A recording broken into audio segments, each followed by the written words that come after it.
हम लोग इस लड़ाई में हर प्रकार की कुर्बानी देने के लिए तैयार हैं। और मैं तमाम बौद्धों से कहना चाहता हूं, तमाम अम्बेडकरवादियों से कहना चाहता हूं, आप लोग शांति प्रिय तरीके से इस लड़ाई को लड़ें, लेकिन हर प्रकार की कुर्बानी देने के लिए तैयार हो जाए। मैं खुद भी कुर्बानी देने के लिए तैयार हूं। हम सब लोग मिलकर महाबोधि टेम्पल को मुक्त कराएंगे। प्लीज राजकुमार जी।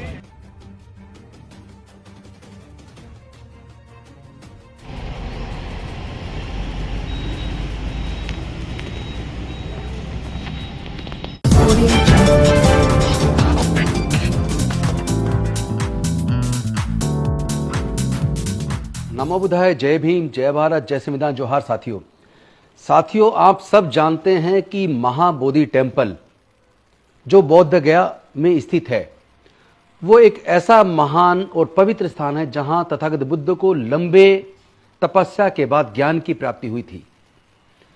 और वहां उसके बाद सम्राट अशोक ने महाबोधि टेम्पल का निर्माण किया था। उस महाबोधि टेम्पल के अंदर आजादी के समय लगभग ब्राह्मणों का कब्जा था, लेकिन लगातार एक संघर्ष हुआ और उस संघर्ष में बौद्धों को महाबोधि टेम्पल का मैनेजमेंट पूरी तरह दिया जाए। तो जो बीटी एक्ट उस वक्त बना, उस बीटी एक्ट के अंदर ब्राह्मणों की संख्या ज्यादा थी।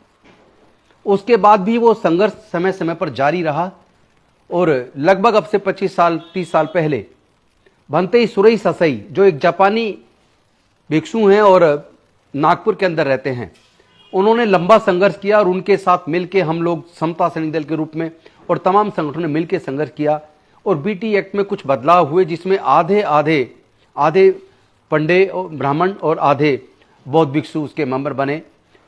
लेकिन सवाल ये पैदा होता है कि क्या किसी दूसरे धर्म के स्थल पर मैनेजमेंट कमेटी में किसी अन्य धर्म का व्यक्ति हो सकता है? क्या राम मंदिर टेम्पल ट्रस्ट जो इन्होंने बनाया, क्या उसके मैनेजमेंट में किसी अन्य धर्मों के लोगों को रखा? साथ ही साथ जितने भी देश के अंदर मस्जिदें हैं, क्या उनके मैनेजमेंट में मुस्लिम समाज से लेकर किसी दूसरे धर्म के व्यक्ति को मैनेजमेंट में रखा जाता है?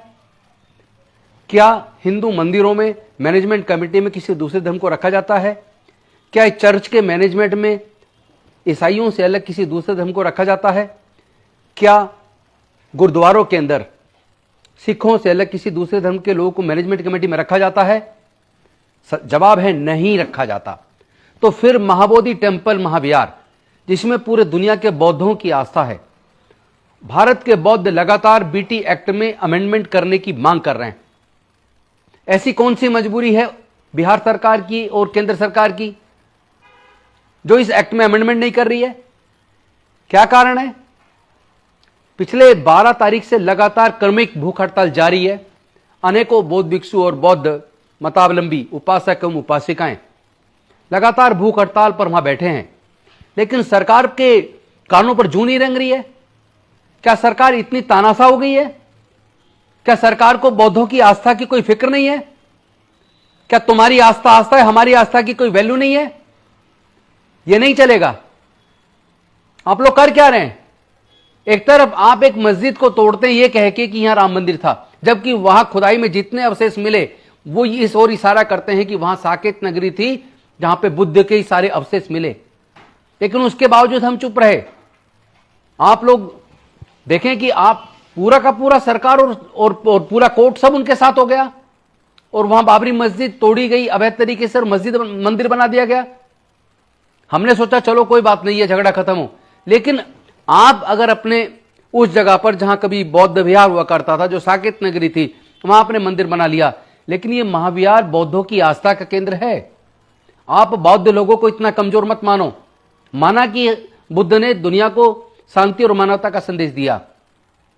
यह भी सच्चाई है कि दुनिया को समता, स्वतंत्रता, बंधुता, न्याय, प्रज्ञाशील, करुणा और मैत्री का मार्ग तथागत बुद्ध ने दिलाया। यह भी सच है कि हम लोग अहिंसावादी हैं, लेकिन इसका मतलब यह नहीं है कि कोई हमारे ऊपर हमला करे और हम चुप रहेंगे।